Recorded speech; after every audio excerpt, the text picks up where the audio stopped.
Salut à tous, c'est Shoto, j'espère que vous allez bien. Je fais une petite aparté sur cette vidéo car le sujet que j'aborde aujourd'hui est une première française. Donc j'espère que ça va vous plaire et j'espère que ce nouveau style de montage vous plaira aussi.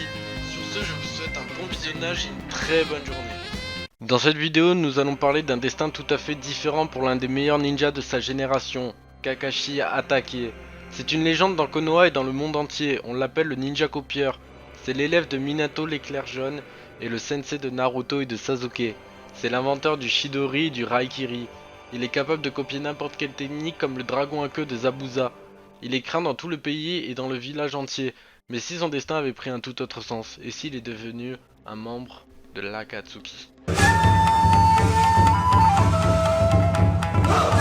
Pour cette histoire, je vais partir de son enfance. Les gens critiquent son père qui préféra sauver son ami que de finir la mission. Même les personnes qu'il sauva le rejeta et il finit par sombrer dans une dépression, puis la mort est venue le chercher. Kakashi qui n'en pouvait plus et qui vit la méchanceté dans le village, ils disaient tous que son père n'avait rien fait de bien, que c'était un bon à rien, il n'était pas digne d'être un ninja. Il n'en pouvait plus, mais avec le temps, ça lui passa. Il rentra dans l'équipe de Minato avec Obito Uchiha et Rin Nohara. Mais lors d'une mission, Obito fut écrasé par une roche. Obito donna son Sharingan à Kakashi avant que la grotte s'écroule sur lui. Kakashi, énervé par rapport à son sensei Minato qui n'était pas là au bon moment, cela émergea les souvenirs de son père. Kakashi partit tout seul dans la forêt, et c'est là que notre histoire commence.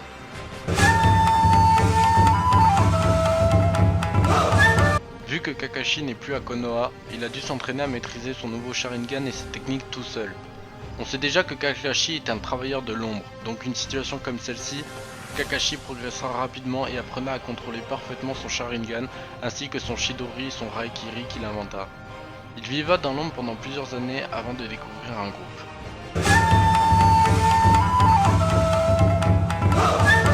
Après avoir progressé dans l'ombre rapidement et ayant erré dehors pendant plusieurs années, Kakashi rencontra un groupe qui se nommait l'Akatsuki. Le groupe lui exposa ses 4 objectifs: rassembler de l'argent, devenir la meilleure et la première organisation de mercenaires du monde ninja, instaurer la paix dans le monde mais d'une façon extrême en dominant le monde, capturer tous les démons à queue, bijoux, pour ressusciter Jubi, le démon à 10 queues, et mettre en place le plan Œil de la Lune. Œil de Lune est le plan de Madara. Après être devenu l'hôte de Jubi, on projette une arcane lunaire qui te permet de contrôler tous les êtres humains et les faire vivre dans un genjutsu permanent sans haine ni guerre. Kakashi, qui en avait marre de toutes ces guerres qui causa la mort de son père, accepta ce choix et ça alimenta sa haine face à Konoha. Kakashi rencontra tous les membres de l'Akatsuki. Il a vu son ancien camarade Obito, mais vu que dans notre version Kakashi n'a pas tué Rin, Obito est encore ami avec Kakashi et le combat Minato-Obito n'a jamais existé, même s'il est juste incroyable. Vu que Kakashi n'est pas encore le maître de Naruto et de Sasuke, leur enseignement fut complètement différent.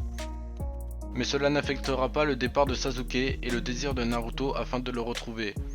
Vu que la puissance de Kakashi avec tous les membres de l'Akatsuki, on peut imaginer que leur bataille était encore plus sanglante. Et pour la fin, j'ai 2 hypothèses, à vous de choisir votre préféré.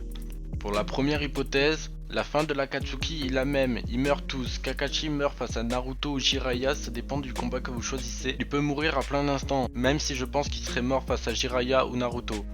Soit grâce à l'aide de Kakashi, la puissance de l'Akatsuki a tellement évolué qu'ils détruisent tous les villages et arrivent à créer les arcanes lunaires. En comptant que Kakashi peut copier n'importe quelle technique, face à Naruto ou tous les autres, ça sera complètement différent et Kakashi peut gagner. En comptant aussi que Sasuke n'a pas eu l'enseignement de Kakashi, il ne sait pas manier le Chidori. Donc on peut imaginer qu'il est sûrement moins fort, pareil pour Naruto. Et du coup, l'Akatsuki exploite leur capacité à fond et finissent par créer leur arcane lunaire et à contrôler le monde. Après, j'ai encore une hypothèse dans le combat face à Zabuza. Je sais pas si vous vous souvenez, dans le début de Naruto, Sasuke, Sakura et Kakashi sont face à Zabuza. Mais grâce à Kakashi, ils s'en sortent. Donc selon moi, peut-être qu'ils seraient morts face à ce combat ou leur maître les aurait aidés. Ils ne sont pas morts, à vous de choisir. Voilà, j'espère que ma vidéo vous a plu.